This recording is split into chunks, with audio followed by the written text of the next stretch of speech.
निखिल और Sohan bullet ride पर निकले थे। वो दोनों दिल्ली से हिमाचल तक का सफर कर रहे थे। सुबह से रात हो गई। वो लोग हिमाचल तो पहुंच गए थे, पर उनको अपनी मंजिल अभी तक नहीं मिली। वो लोग अब भी अपने मंजिल से दूर थे। भाई चलना, यहीं कहीं रुकने का इंतजाम करते हैं। यहाँ तो कुछ भी नहीं दिख रहा, आखिर यहाँ कैसे रुकेंगे? थोड़ा आगे चलते हैं, क्या पता कुछ मिल जाए। दोनों शिमला गांव के सरहद के अंदर आ गए। ये गांव बहुत ही वीरान था, लेकिन वहां से थोड़ी दूर पर उन्हें एक बड़ी सी इमारत दिखी। दोनों उसी दिशा में चल पड़े। रात के अंधेरे में उन दोनों ने हॉर्न बजाया तो एक बूढ़ा सा वॉचमैन अपने हाथ में लालटेन लेकर आया। अंकल, हमें अंदर कोई कमरा मिलेगा क्या? नहीं बेटा, अंदर जाना मना है। अरे यार, एक तो पूरे दिन बाइक चलाई, इतने थक गए और कुछ मिला भी नहीं। मैं तुम लोगों को इस हवेली में तो नहीं ले जा सकता, लेकिन तुम लोग मेरे कैबिनेट में जरूर सो सकते हो। वहाँ सोने के लिए बिस्तर भी है। अरे वाह अंकल, आप तो दिलदार आदमी निकले। आ जाओ। दोनों उस वॉचमैन के केबिन में गए और फिर उस वॉचमैन ने उन दोनों के लिए गर्मा गर्म चाय बनाई। ठंड बहुत थी तो उन दोनों दोस्तों को चाय बहुत पसंद आई। वॉचमैन ने दोनों को खाना भी परोसा और दोनों ने खाना खा लिया। थैंक यू अंकल, आपने हम दोनों की बहुत मदद की। कोई बात नहीं बेटा। वैसे अंकल, ये तो डाकघर है ना, और डाकघर में तो जाने का परमिशन होता है, तो यहाँ पर हमें अंदर जाना मना क्यों है? ये बहुत लंबी कहानी है बेटा। कहानी आप सुनाइए, वैसे भी हमारे पास बहुत समय है, हमें बहुत मजा आएगा। आज से कुछ साल पहले की बात है। तुम्हारी तरह 3 राहगीर डाकघर में सो रहे थे।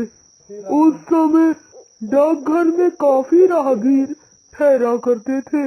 वो एक कमरे में ठहरे थे, कमरा नंबर 15। चलो तो वहाँ चलेंगे। हाँ, वैसे भी इस इलाके में है ही क्या? वह तो अच्छा है कि इस इलाके में डाकघर है, वरना हम लोग जाते कहाँ? जाते कहाँ का मतलब?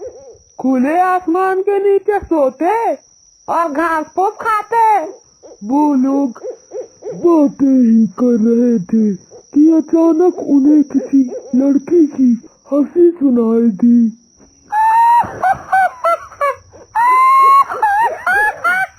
इस डाकघर में कोई औरत भी है लगता है। मुझे तो ये आवाज अपने ही कमरे से आ रही है। उनमें से एक ने बाहर जाकर देखा तो हंसी बाहर नहीं सुनाई दे रही थी।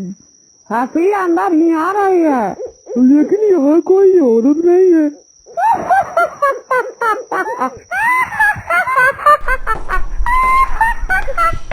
वो लोग उस हंसी को तलाशने लगे कि अचानक डाकघर की बिजली चली गई।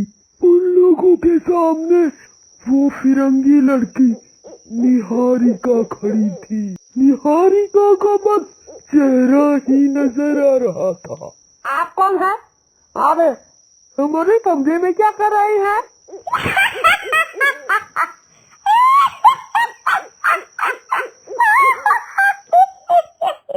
निहारिका हंसती रही और उसने हंसते हंसते तीनों राहगीरों को मौत के घाट उतार दिया।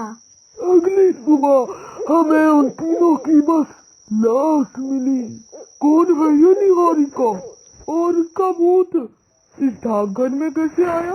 उसके साथ क्या हुआ? ये जानने के लिए तुम्हें निहारिका की कहानी सुननी पड़ेगी। 11 साल पहले की बात है। उस समय हिमालय में कई सारे टूरिस्ट आया करते थे। कुछ टूरिस्ट तो शिमला में भी रुका करते थे। ऐसे ही एक टूरिस्ट ग्रुप में निहारिका यहाँ आई थी। निहारिका कमरा नंबर 15 में ठहरी थी। उस समय डाकघर के सारे कमरे फुल थे। निहारिका बहुत ही खूबसूरत थी। सुनहरे बाल, गोरा रंग, सभी की नजर निहारिका पर ही थी। निहारिका और उसके दोस्त यहाँ शिमला में ही रुके थे। वो लोग झरने की तस्वीरें ले रहे थे। रात होते ही सभी अपने अपने कमरे में चले गए कि तभी आधी रात को निहारिका के चीखने की आवाज आई।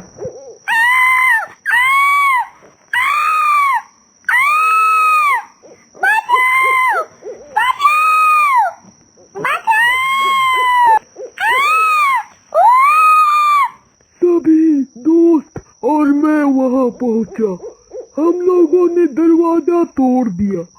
दरवाजा तोड़ने से पहले भी निहारिका चिल्ला ही रही थी। दरवाजा तोड़कर देखा तो अंदर कोई भी नहीं था। निहारिका के दोस्त ने उसे आवाज लगाई, निहारिका, निहारिका, किधर हो तुम निहारिका?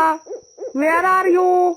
हम लोगों ने उसके कमरे के अंदर जाकर खोजबीन करना शुरू कर दिया कि तभी हमें निहारिका की हंसने की आवाज सुनाई दी।